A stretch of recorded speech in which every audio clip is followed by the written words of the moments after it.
Hi, I'm Bob, the developer of Bob's Game. It's December of 2008, and 25-year-old independent video game developer Robert Pelloni has locked himself inside a dimly lit viridian-colored room, where he intends to stay for 100 days. On his website, he's calling it a Japanese-style protest, tailored to a specific Japanese company.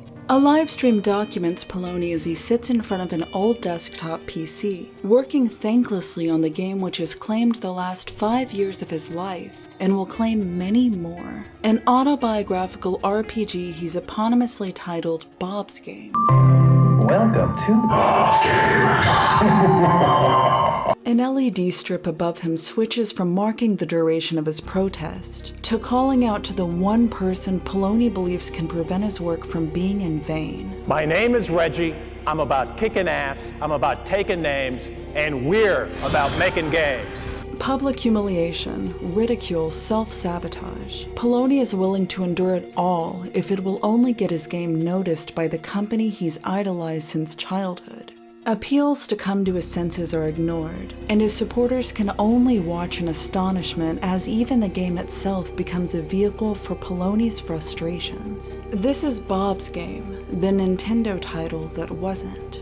I am Bob, creator of Bob's Game.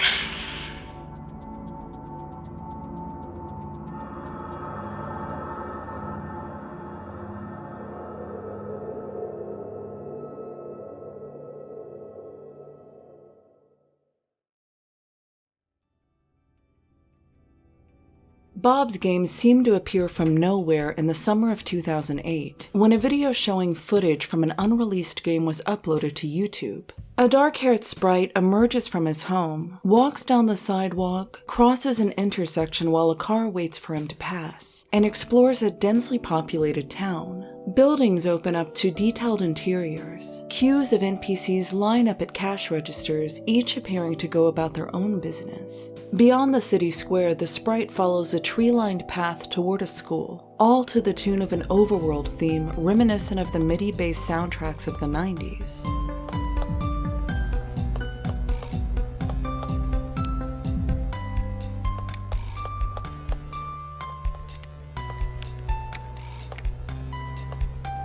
The trailer ends with Robert Pelloni, the game's sole creator, silently introducing himself in the reflection of a Nintendo DS. The consensus was that the game seemed charming and lovingly crafted, and only a little more than a week after uploading, the trailer had been viewed over 100,000 times, enough to rank in the YouTube gaming charts. For Pelloni, this was confirmation that people actually wanted to play his game. The 15,000 hours of solitary work he'd spent to create the assets, environments, and 65 tracks of music that made up the soundtrack had been justified. When I started, I didn't have any programming experience with game development or anything like that at all. No pixel art experience, no music tracking experience. The only thing that I did have was I took a class in high school, which was introductory C++, like text input output kind of stuff. I kind of always had this idea for, in my mind, you know, the perfect game, which was kind of something set in modern times, suburban life,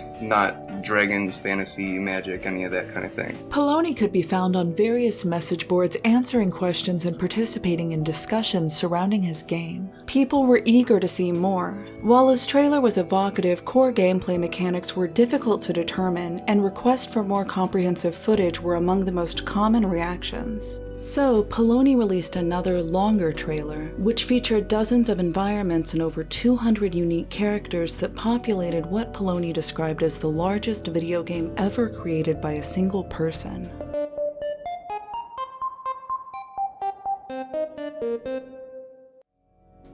The lone craftsmanship was a point Pelloni repeatedly emphasized. A 20-hour-long, retail-size, retail-quality adventure title made by a single human being, his description read. News outlets and video game journalists took notice, and Bob's Game became one of the more talked-about titles in the indie game scene. In an interview with the Orlando Sentinel, Pelloni was adamant that the game was 90% finished, but he was apprehensive about letting anyone see or play it in its entirety for fear of intellectual property theft. He felt it would only be safe in the hands of a corporate publisher. Posters on the Select Button forums urged Pelloni to be more practical. He'd made a potentially good game, but he was in danger of getting in his own way. Comparisons were drawn to other independent titles created by a single person, such as Yume Nikki and Cave Story, both eventual critical and commercial successes. パソコン版の元の洞窟物語をやってくれてありがとうございます。本当に作った甲斐があります。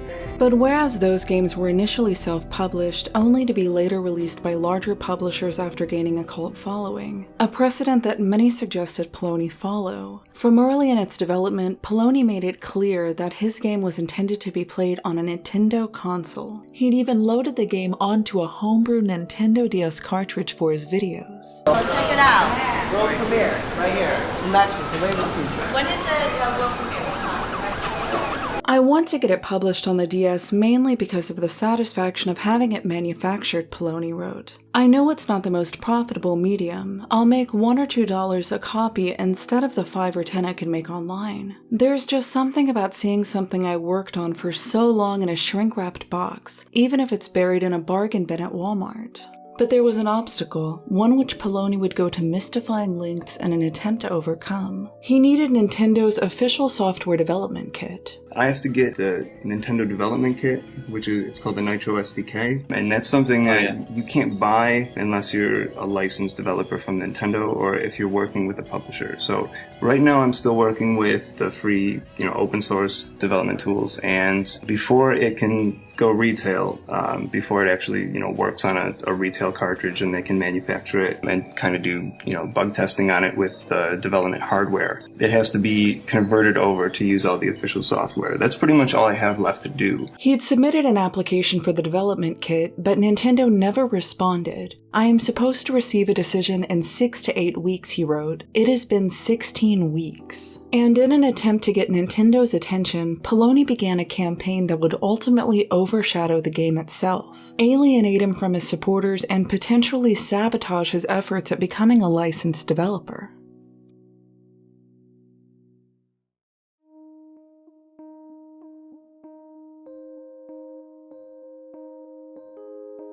In December of 2008, Robert Pelloni began what he called a 100-day Tensai sit-down protest. He lit his room with green lighting and taped a webcam to his ceiling to record himself as he worked, which was live-streamed to his website. I cannot leave this Viridian room, he wrote. The door is locked and barricaded from the outside. I am sleeping behind the camera, and yes, I've got a shower. Food is delivered once a week by a friend. When Nintendo decides to approve my developer license application, I will leave the room. This is my 100-day protest to Nintendo. Robert supplied his viewers with a mailing address to Nintendo's Senior Director of Project Development, as well as a link to Nintendo's support forum, urging them to get the software development kit into his hands so Bob's game could finally become the DS title it was meant to be. But predictably, all attempts were met with silence. Some video game journalists attempted to use their connections to reach out to Nintendo on Pelloni's behalf, but even they couldn't evoke a response. Pelloni didn't know the reason for Nintendo's inaction, but he suspected conspiracy, maybe someone deleting his emails before they could reach the appropriate executive, or even jealousy that he'd made Bob's game and they hadn't. Can I fly there and negotiate? Pelloni wrote. I asked that already. They don't know. The only real tools I have on my side are dedication and determination, so I'm using those. This is a sort of personal challenge to myself, and I'm quite serious about it. His livestream was largely uneventful and typically only showed Robert at his desk working on Bob's game, often in costume. But where things got truly strange were his blog posts. A couple times a week, he'd write an update counting down to day 100, which would also be tracked on the LED strip above his workstation. His posts were angry and full of bravado about his game. Some were oddly threatening, as Pelloni seemed to think the more publicity his protest received, the more it would damage Nintendo's reputation.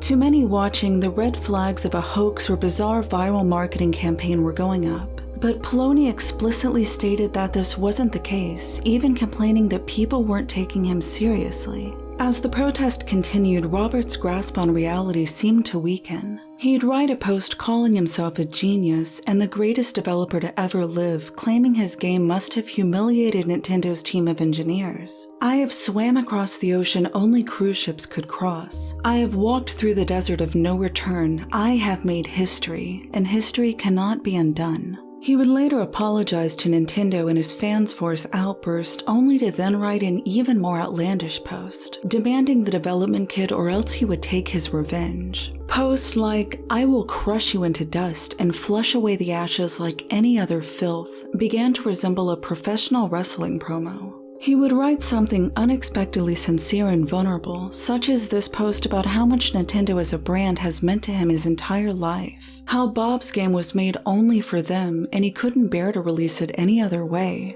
only to negate it by writing that he was going to destroy them simply for his own enjoyment. He keeps writing all this stuff saying like, "This will work.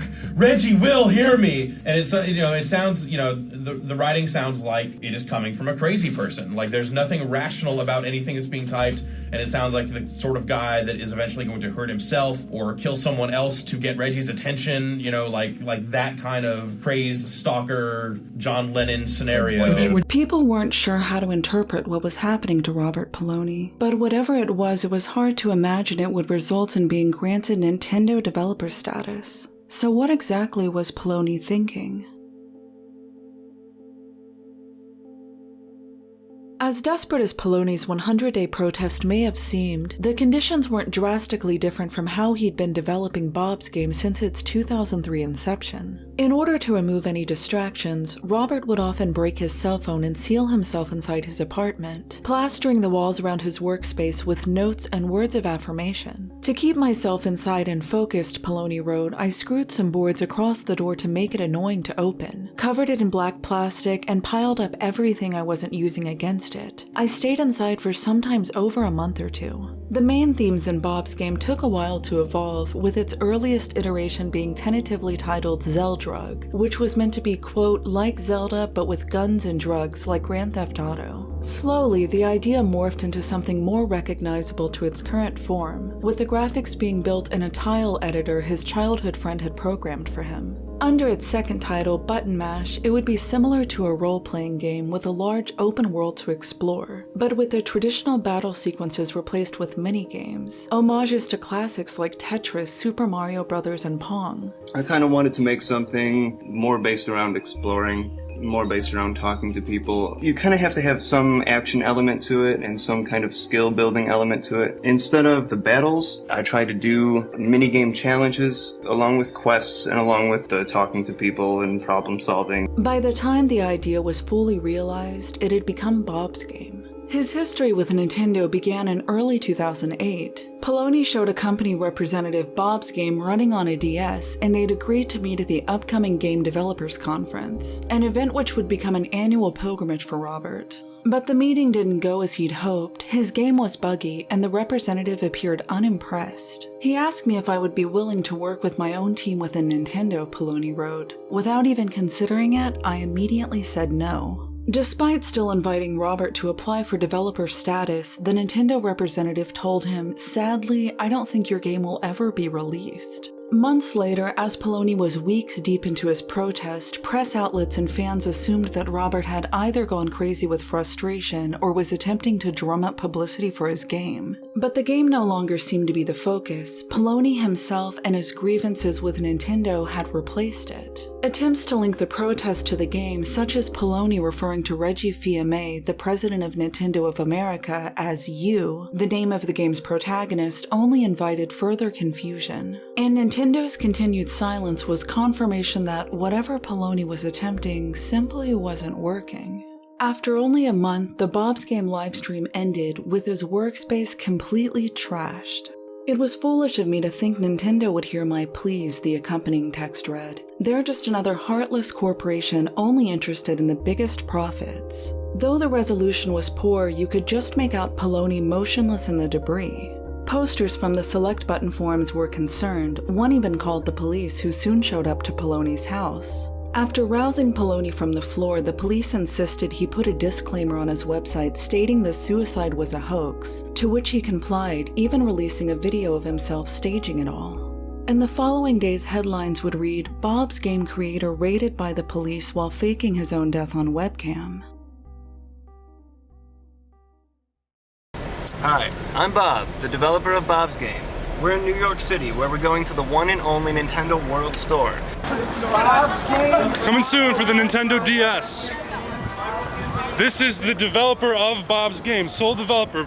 Although Pelloni had abandoned his, quote, Tensei-style protest, he continued tracking the days since it began, foreshadowing something on day 100. For day 50, Pelloni, his friends, and a few hired models that he'd found on Craigslist showed up at the Nintendo World Store with handfuls of posters advertising his game, which they taped along the store's exterior and interior, cards which they seemed to dump on the floor or attach to other games, and homemade boxed copies of his title that they lined along the shelves. The poster here? Yeah, do it. Bob's Game! Naturally, he was kicked out. Alright guys, you gotta go now. You gotta leave now. Yeah, we're customers. Okay, you gotta leave now. We're buying a DS. It's clear Pelloni intended this performance to be seen as part of his self-described protest, but it came off as more of a tantrum. He's exchanged his game development ambitions for fleeting e-celebrity status, wrote video game journalist Griffin McElroy. His website, meanwhile, showed no signs of slowing down. Abducted by aliens, kidnapped by the Yakuza, Bob seemed determined to escalate the absurdity until he either tuckered himself out or Nintendo answered his call. And sure enough, after 25 weeks since he'd first submitted Bob's Game to their director of project development, Pelloni finally managed to elicit a response from Nintendo. Although they had been, in Pelloni's opinion, mysteriously stalling his application, perhaps because they were, quote, insanely jealous that they didn't think of it first, on February 5th, Pelloni received Nintendo's official decision. We have completed our evaluation of your application and are unable to offer your company authorized developer status at the present time, the rejection letter read. Insult was added to injury when the letter was compared to the letters of other developers who'd been rejected by Nintendo, revealing it to be an identical template rejection. Pelloni didn't take the news well. Nintendo. Why? There's no way this was the real Nintendo. It couldn't be. At that moment, it hit me. I finally understood the real truth. Suddenly it was clear. That wasn't the real Nintendo. They were imposters. Uploads to his YouTube channel showcase new footage of Bob's Game, which began developing a fictional universe that portrayed Nintendo as an evil corporation hellbent on stifling lone indie developers, with the game's protagonist as the heroic martyr who was here to expose them. I had no choice. This was fate. For I held the only weapon with the power to defeat this evil. The greatest game ever made. Even armed with this legendary super game, I knew it wouldn't be easy. I was facing an army, the millions of brainwashed children, held captive under the spell of tyranny, cast by the diabolical sorcerer Miyamoto. Because no one besides Pelloni had ever played Bob's Game, it was impossible to know if these scenes were a recent addition inspired by his rejection, or something separate altogether, and it seemed Pelloni didn't wish for people to discuss it.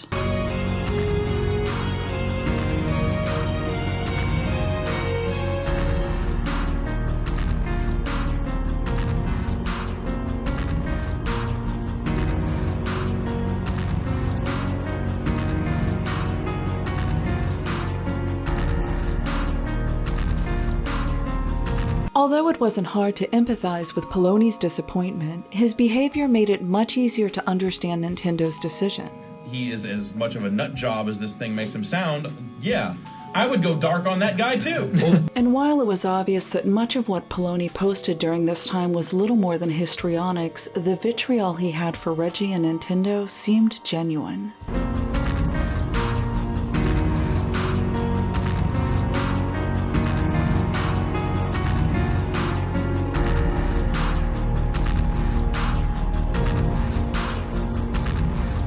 And it was determined that what Pelloni would be calling Stage 100, or the 100th day of his protest, would fall on the opening day of the 2009 Game Developers Conference, where many high-level Nintendo executives would be present. The system exists to play games.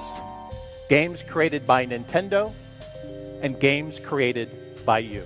"I assure you, I am very serious," Pelloni wrote on his website. "I'll see you there on day 100, Reggie." A poster on the Select Button forums contacted the security at the Game Developers Conference, warning them that Robert Pelloni might, quote, "go all Columbine or something, or at the very least try and make a big scene." And when Pelloni arrived at the convention, he was apprehended by security and taken into a conference room for questioning. He explained that what he was doing was a, quote, "real-time internet soap opera protest." They searched Pelloni's bags for weapons and found nothing, but would only allow him to attend the Nintendo keynote presentation with a security escort.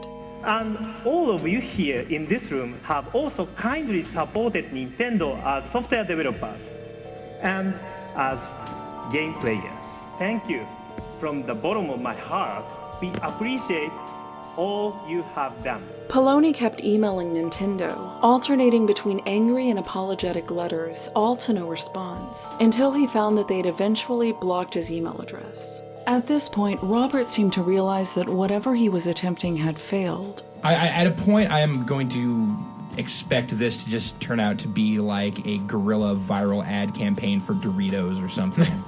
Just because that would be the best possible outcome, I think, really. Because it's seeming like more and more absurd, weirdly staged and absurd, and the things that the guy is saying have become kind of nonsense. He began dropping the pretense. Although he'd previously denied it, Pelloni admitted that his website was in fact a viral campaign. But it wasn't targeted toward potential players. The 100-day protest was, in Pelloni's words, a second pitch to Nintendo.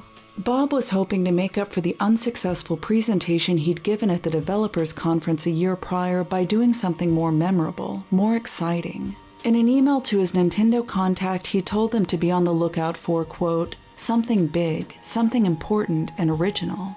Pelloni had been attempting to lure Nintendo's executives into a real-world extension of the Bob's Game fictional universe, one which combined product and process into a single experience, with himself not only as the creator but a character inside the game. But to you, Bob had become completely insane. A villainous madman that delusionally believed he was on a crusade for justice, bringing down the evil Nintendo. Is he serious? It was a ploy so convoluted it was doomed to fail from the start. But the crux was that the core identity of Bob's Game was that it was made by Bob, and Bob alone. And he couldn't pitch the game to Nintendo without also pitching himself as the creative mind behind it. But nothing was coming across as he'd intended, and hadn't since the beginning. Despite this, Robert seemed upset that no one wanted to give him credit for what he'd done. In an email to video game press outlets, Pelloni wrote, "It saddens me that Angry Developer Litters is considered more newsworthy than Angry Developer was actually a really cool, elaborate, viral campaign that fooled everyone." BobsGame.com is a viral advertisement. It always was! Amidst it all, questions persisted. What about the game? Was Pelloni still intending to release it? Was there even a game to begin with? This very question was posed by friend and fellow game developer Tim Rogers, who asked Pelloni where the trolling stopped and reality began. "It stops in that there is actually a game," Pelloni said, "and it's actually pretty good." And true to his word, in March of 2009, a playable demo for Bob's Game was released on Pelloni's website.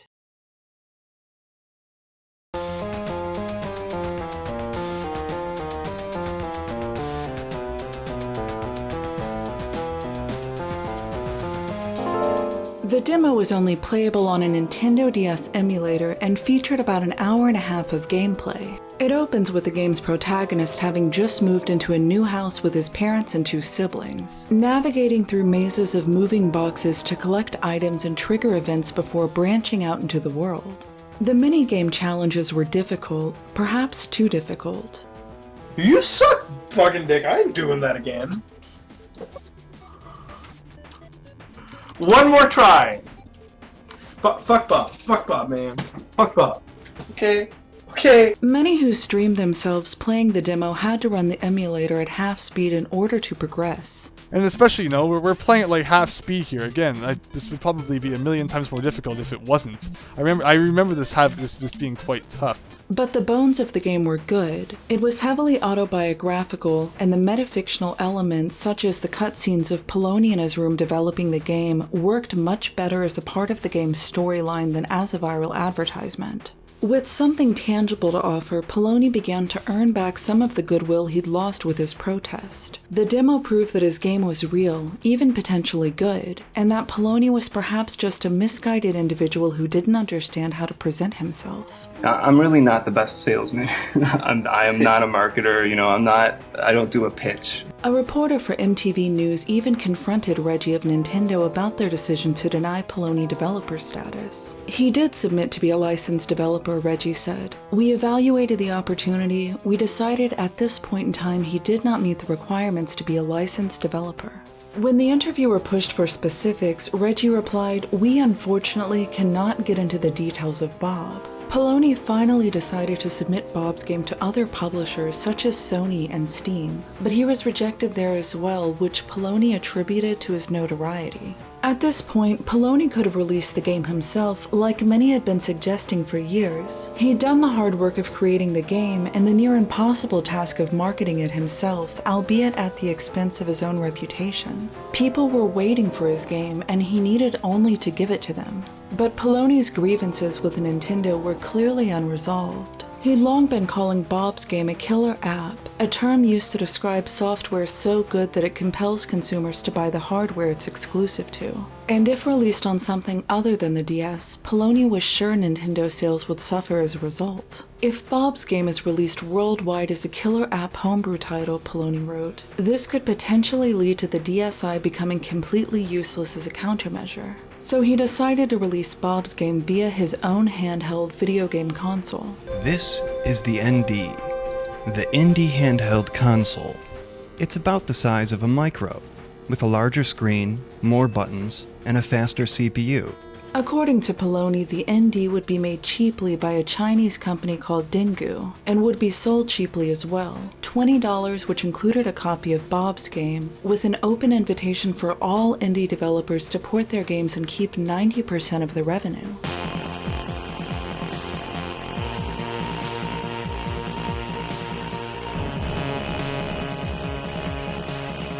For Pelloni, this would both be a way of getting back at Nintendo for rejecting him and satisfy his desire to release Bob's game on a physical medium. But as usual, things didn't go the way Pelloni envisioned. As soon as I opened the site, the wiki got vandalized by trolls, he wrote, replacing the download page for the SDK with insults. Pelloni couldn't secure the funding needed to scale the console, and despite even beginning to build a library of games submitted by other independent developers, the ND ultimately had a predictable conclusion. It fizzled out before ever seeing the light of day, and Pelloni's last-ditch attempt to either join Nintendo or beat them at their own game came to an end.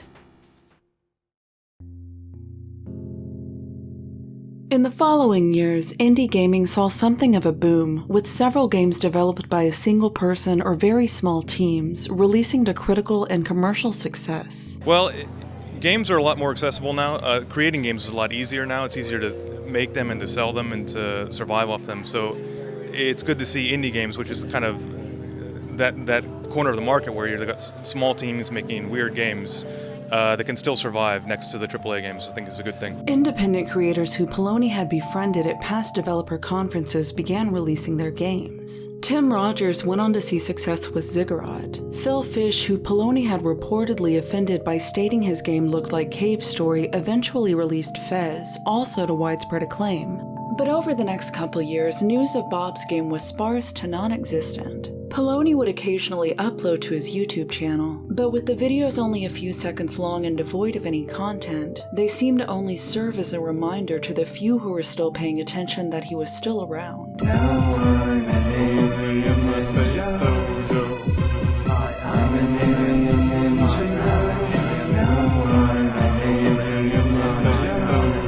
Those still checking in on his website were met with Pelloni's, quote, ascension into the true prophet and savior of mankind. But whether he was still making progress on Bob's game was unclear. When Pelloni began making Bob's game in 2003, he'd intended it for the Game Boy Advance. But with the release of the 3DS in 2011, a third Nintendo handheld console generation had passed him by, and Bob's game was further than ever from being released on it. It seemed Bob's game had been indefinitely postponed. But in April of 2014, a Kickstarter surfaced. The game had either returned or Pelloni was setting up another viral campaign. supporters approached with cautious optimism. The product description featured Pelloni's trademark hyperbole. Bob's game is the most important thing to happen to mankind in hundreds, if not thousands of years. Bob's game is the vehicle for a prophecy written by a self-taught genius prophet. It carries within it a message that will revolutionize society and change the world. It is the beginning of a new era for mankind. Despite the theater, the game itself was looking good, and now boasted such features as character customization, cleaner-looking graphics, and improved mini-games with alleged multiplayer capabilities.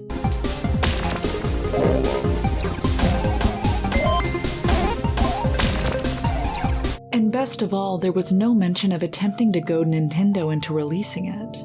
Pelloni's struggles had been incorporated into the game itself, with the plot centering around a young, aspiring developer attempting to break past Nintendo's gatekeeping in order to release his game. But it seemed Robert no longer felt the need to sabotage his own ambitions in order to make his life imitate his work.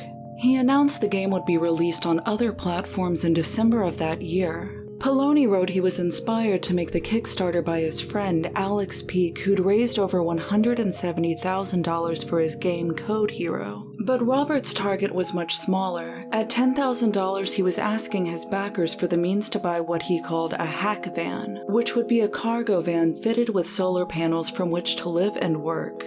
Anything less, and he promised to give up on Bob's game forever. In order to fully explain some of the weird choices behind his campaign, Pelloni released an autobiography on his website. It's nearly book-length and oddly confessional, with stories ranging from accidentally killing his pet kitten when he was younger to angrily quoting "head like a hole" lyrics at his parents. He wrote that he'd been inspired by the Year Zero alternate reality game from 9 Inch Nails, a multimedia dystopian experience aimed at the Bush administration. Pelloni's live stream and 100-day protest were an attempt to create a similar campaign targeting Nintendo. "I was going to become the 9 Inch Nails of video games," Pelloni wrote. "It was going to be the coolest thing anyone had ever done in video game history." His connection to Nintendo seemed to run deep. For every major event in his life, from dropping out of high school to his first girlfriend, Pelloni recalls what video game he was playing at the time, almost always a Nintendo title. He wrote of spending summers repeatedly playing through Super Mario 64. "It always felt strange and lonely when I finally got to the castle roof," he wrote, "so I would start over again." Perhaps that's why, in the end, Pelloni wasn't able to bring himself to release Bob's game without them. He reached his $10,000 Kickstarter goal, but the December release date came and went, with Bob's game nowhere to be found. Backers grew worried, and eventually upset. And in the rare moments Pelloni provided an update, he did little to inspire confidence. As the months went by, news of Kickstarter refunds began to surface. Bob's website featured a disclaimer stating that he intended to reimburse those who'd helped finance his game, and that he was currently looking for other work. Uploads to his website and YouTube channel stopped for more than a year, until the summer of 2016 when Bob's game appeared to be available for free on Steam and itch.io. But those who downloaded it didn't find the RPG they were expecting. What is it, just Tetris? You make Tetris out of this? I thought you had a whole DS game, dude. What the fuck is this? Instead, they found the game within a game that you, the game's protagonist, was said to have been developing throughout the Bob's game storyline. What? You turned it into Dr. Mario now? I'm confused, Bob. You're scaring me. What is the game anymore? Many who'd expected the game they'd been following for the past 8 years felt they'd been misled once again. And when Pelloni began to move on to other projects, such as this, quote, billion-dollar edu game that would replace K-12 education, it seemed Bob's game had truly come to an end.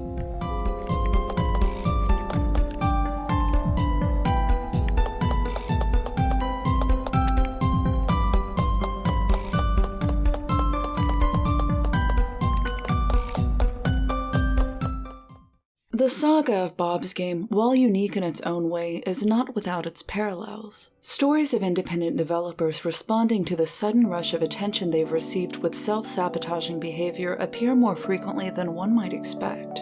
Phil Fish became enraged after the success of Fez, claiming YouTubers who played his game on their channel owed him advertising revenue, before quitting the industry out of spite because he believed his fans didn't deserve anything else from him. Once Alex Mahan became popular after well-known YouTubers streamed the demo for his anime-inspired stealth action title Yandere Simulator.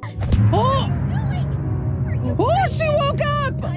Oh no!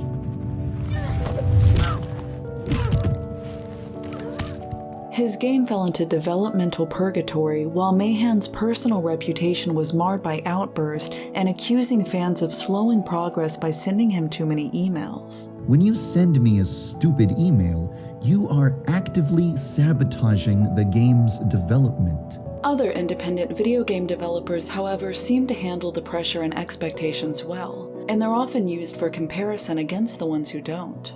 It's impossible to know how one will respond when something they've put into the world is positively received and they find themselves, usually for the first time in their lives, in front of an audience.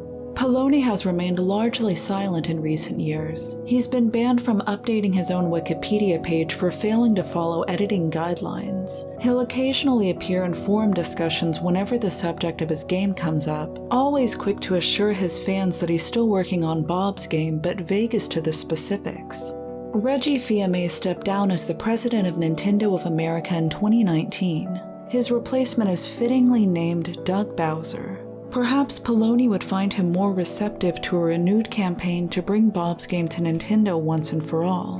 But if something like that is in the works, no one knows but Bob himself. Bob's game at the Nintendo World Store. We're going to purchase a DS and we're going to play it here. You're gonna love it. I know you. You're gonna really love it. It's understandable. That's the reaction that Oh yes, we've got a question from our listeners, and he asks, why on earth do you call it Bob's Game? It didn't originally have a name. I kind of just worked on it for, several years, and certain people knew of it. I didn't really show it to very many people, but, a lot of my friends knew that I was working on a game. So it almost just evolved into having that name. It was Bob's Game. That's kind of how people had to refer to it.